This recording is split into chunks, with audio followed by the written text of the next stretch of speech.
We come into the presence of love. We come as one, united in the name of God, a Father, Mother God who called you and me by name. Not because of anything we've done to impress God, but that we have come as co-creators of the divine. And we have come in the unity of selfless love.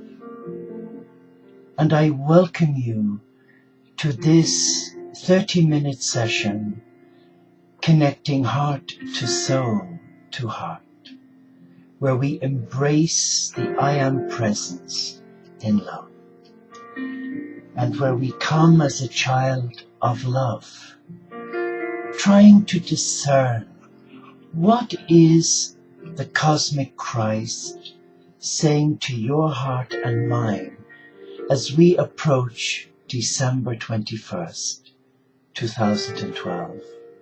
An awesome time, a time of great spiritual magnitude that will leave every child of God in a place of love. That's if they choose to surrender their heart to the I am presence within, and thereby find a meaning and a purpose of why they incarnated in this lifetime. Our theme for this session is how to be free. How to be free of self. How to be free of doubt, procrastination. How to be free of religiosity and fundamentalism that seek to overthrow a spirit of selfless love within us.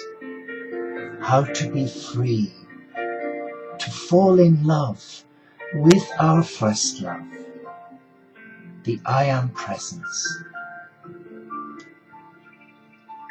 Allow me to share with you a reflection on how to be free, and then hopefully we shall conclude with a guided meditation with the Cosmic Christ and Magdalena, trusting that they are here already, that they are within you and me, and that they will guide us to hear what we need to hear as a child of the Beloved.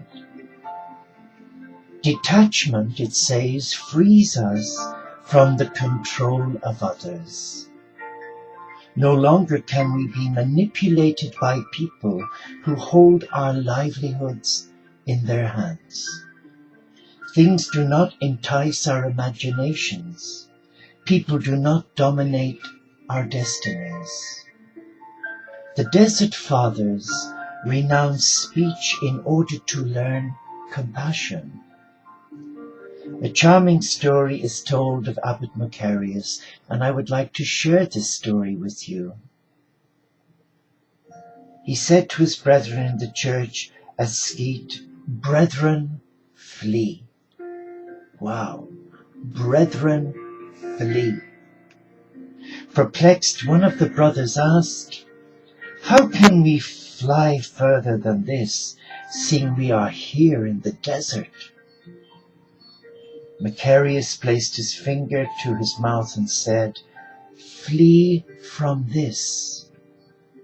When Arsenius, the Roman educator, who gave up his status and wealth for the solitude of the desert, prayed, "Lord, lead me into a way of salvation," he heard a voice saying, "Be silent."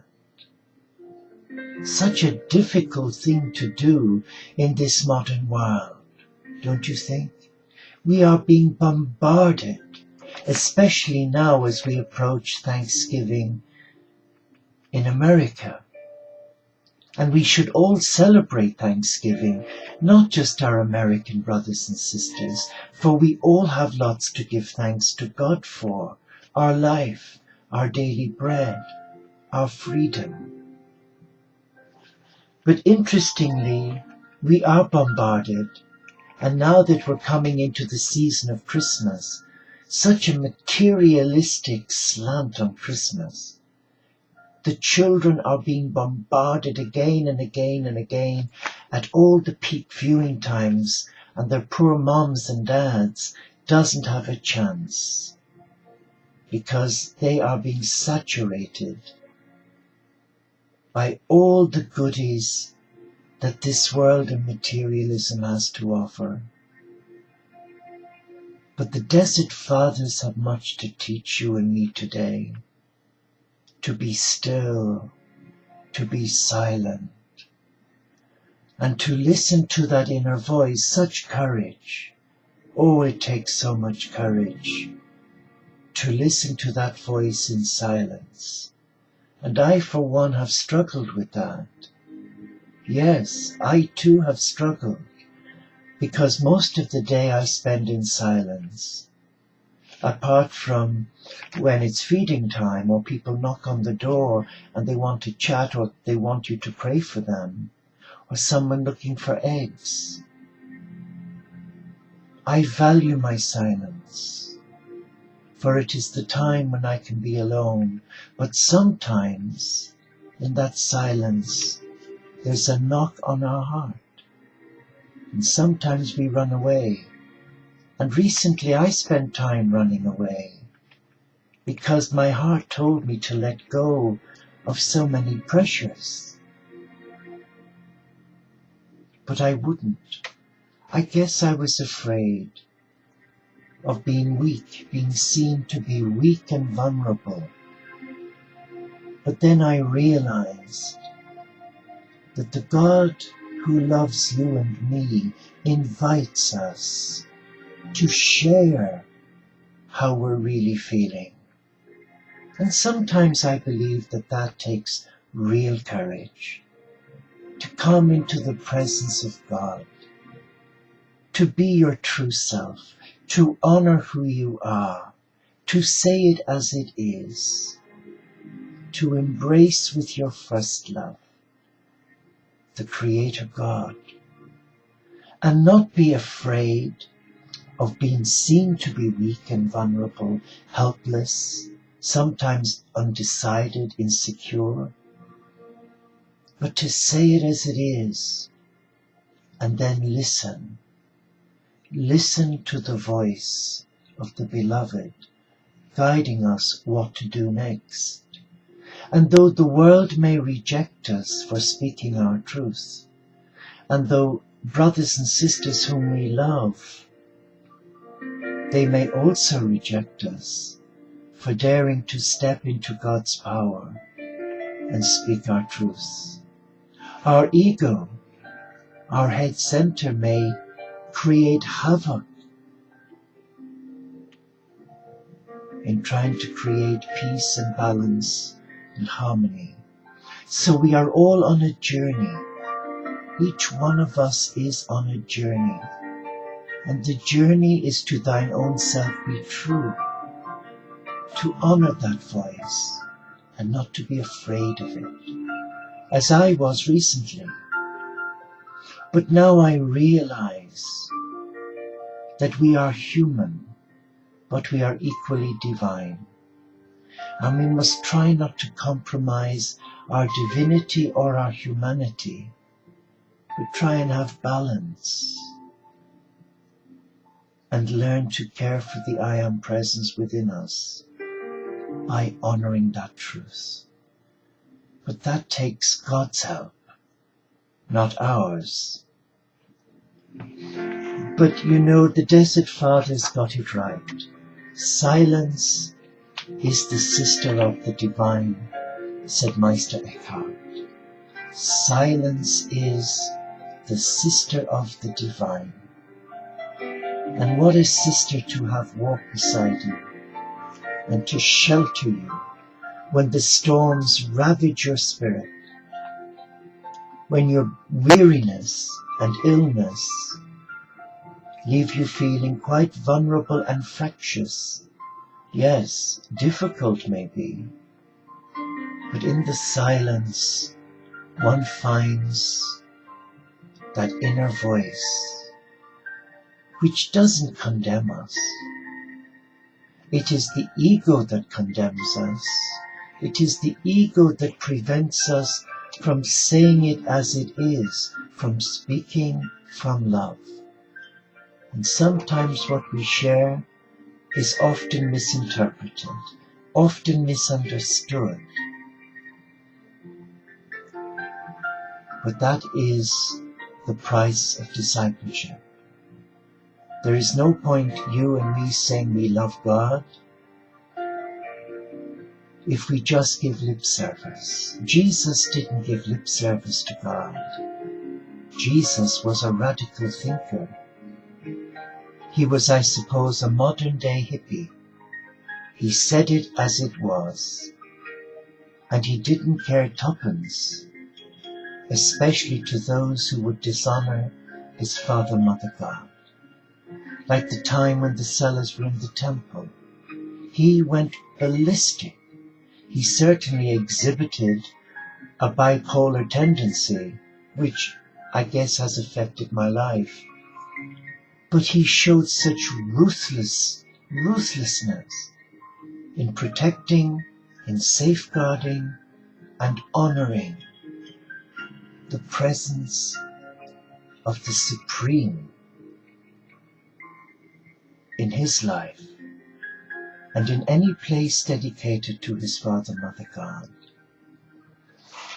We go on to read that silence frees us from the need to control others. Well, I've failed in that many times, and it's something that I have to work on each day.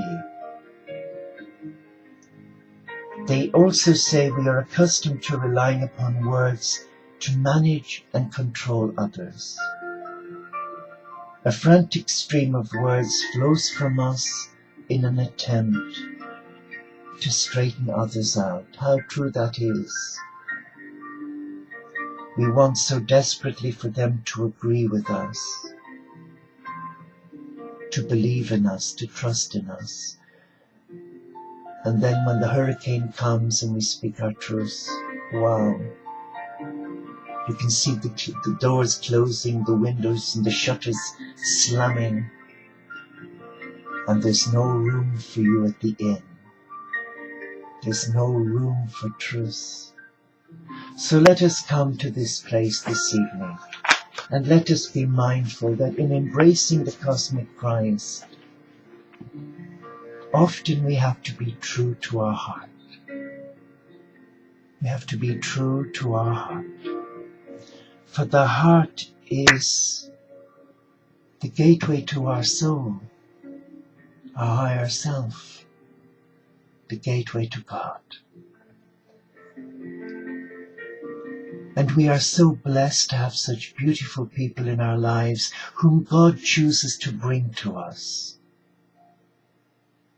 People aren't in our life by chance. They come with a blessing. They come with a prayer. They come to share with us an important life lesson. Sometimes their presence can be very threatening. It can be very challenging. It can disarm us. But it also can enhance our relationship with God.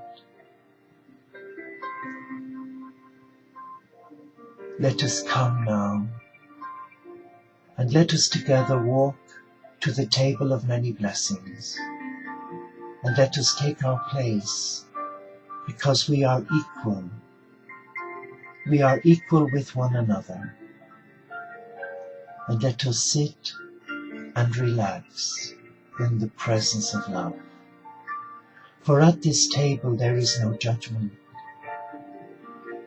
And though the head has judged me many times for being unworthy of God's love, I guess that boils down to excessive abuse of the Word of God from His representatives. But we forgive and we move on and we take back our power, because there is no judgment from God. There is only a willing acceptance to hear the cosmic Christ speak to us and prepare our hearts to welcome the influx of the purest light, six-dimensional energy, has been promised to us at the end of the Piscean age, which ends on the 21st of December 2012, when the dawn of Aquarius actually begins. These are not my words. These have been prophesied. Yes, they have been written about by the esoteric masters who've embraced the desert and who gave their life to understanding the prophecies of the ancient ones. So we are in a pivotal time where our hearts will be exploded with love, imploding within itself. We will truly be in a place that is worthy of our relationship with God. Christ consciousness is an awareness of the heart. It's an awareness of love that is not self-seeking, not self-adulating. It's a love that is free. It is a love that's all-encompassing. I'm going to dim the lights, and I would like us now to just come as we are, in our vulnerability, in our availability. Let us come. Let us leave our fear at the door, and let us allow the Christ light to touch our hearts and to fill us with the peace and the love of a compassionate God. Father, Mother, God Supreme, in service to your beloved Son, I come in trust that you will bless all here, that you will bless those who will watch this recording, and that you will draw them to your heart, to the mystical heart of God, the I Am presence within. And now we invite the company of heaven. We invite the messengers of love to prepare us to surrender our fear, our sadness, our unforgiveness of self, to forgive us for the times when we denied our truth, when we ran away from truth, when we allowed the head center to domineer the heart, leaving us more wounded and more vulnerable and more afraid of daring to speak our truth. So as we relax now, let us just be mindful of that precious in-breath, our sacred breath. As we breathe in, let us be mindful that we are a co-creator of God, that we are a beloved of God, regardless of what religion we belong to, of what sexual orientation we have adopted, whatever our political persuasion is, regardless of whether we're black, white, or whatever. It doesn't matter. What matters is that we are willing to surrender our heart to love, that we are willing to come as we are in love. Higher Self, lead us to the vibration level and the light level of the angelic kingdom. We praise you, Father, Mother, God Supreme. And we welcome the Christ, the cosmic Christ, to come and speak with us. Let us be still. Let us be still and listen to the rhythm of our breathing. It is relaxed now, and we can sense something very special.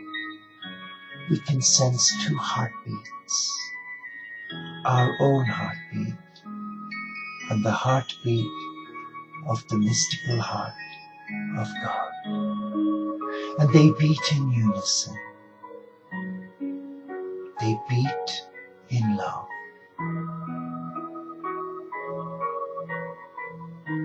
And I would like us to visualize, as we look through our window at night into the dark sky, we see a light, a very special light. It is a light that resembles a flashing star, like the star of Venus. And we can see it dancing in the sky. Watch it now. Watch the star dance. And now it's becoming closer and closer and closer. And as we look at it, we can see the outline of two beings of love, Magdalena and the Christ. And they radiate a beam of pure love. And that love is now in front of us. It is standing right in front of our face. And we are overwhelmed with love. We are overwhelmed with beauty and peace and stillness.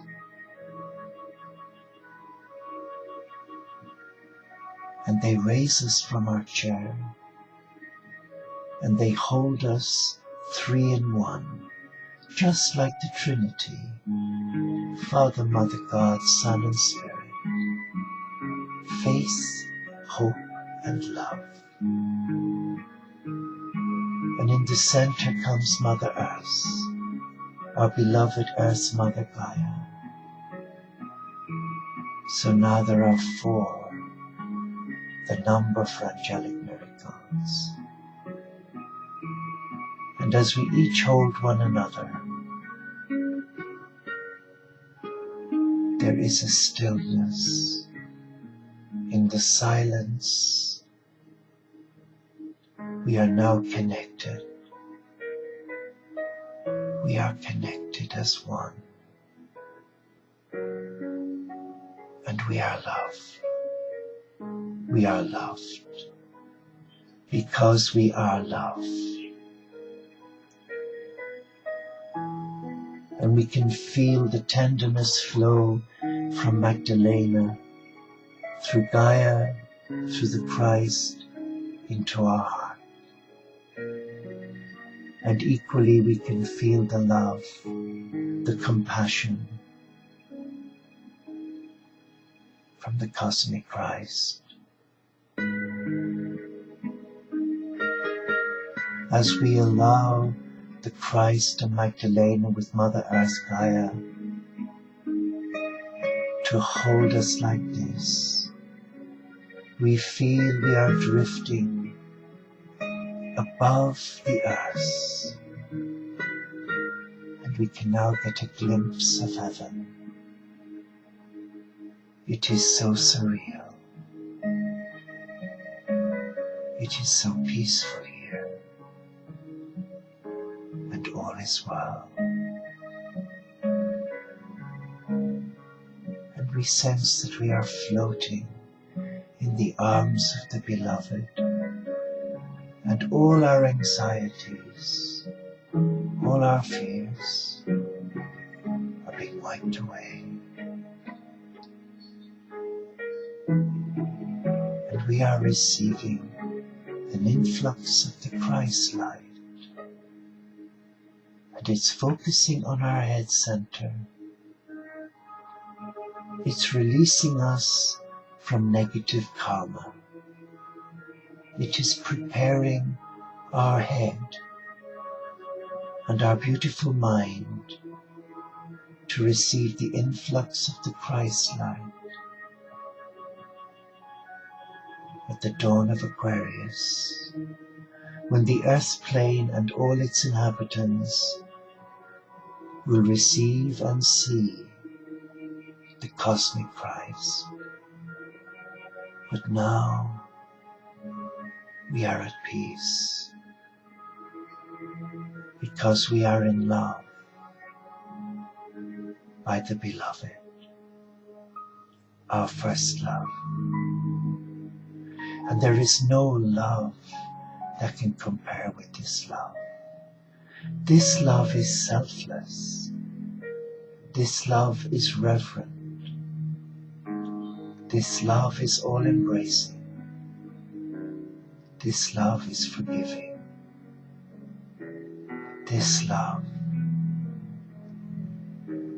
is what we have yearned for, what we have searched through many lifetimes for, and now we stand in its presence, and it is touching us.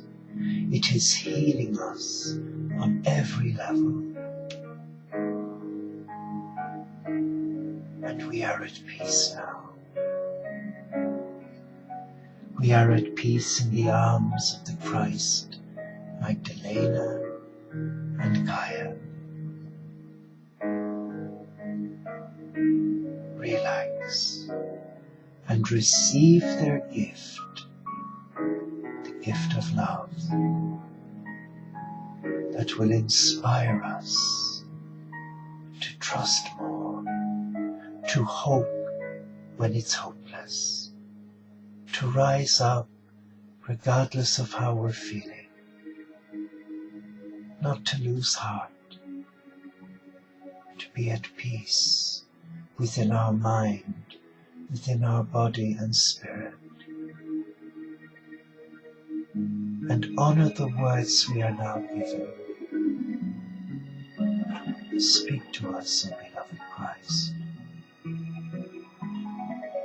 for our hearts yearn for you, our soul thirsts for you, like the deer that yearns for running water, so my soul is thirsting for you, my God, my God, my God. Oh, my beloved, touch each one of us and allow us now to see your face, feel your love. We thank you. We thank you, O beloved Magdalena. We thank you, O beloved Gaia. And we thank you, our beloved cosmic Christ Jesus. And we yearn for your coming. Our earth plane needs your love, for so many are trapped in third-dimensional destructive energy, and so many who have received your love are becoming discouraged and disheartened. Touch each one of us, and let your love now touch the people of Gaza, the people of Israel, the people of Syria and the whole Mediterranean belt and Afghanistan. Let them know that they too are a child of the Beloved, and to embrace peace, peace. For you are peace. We are peace. I am your peace.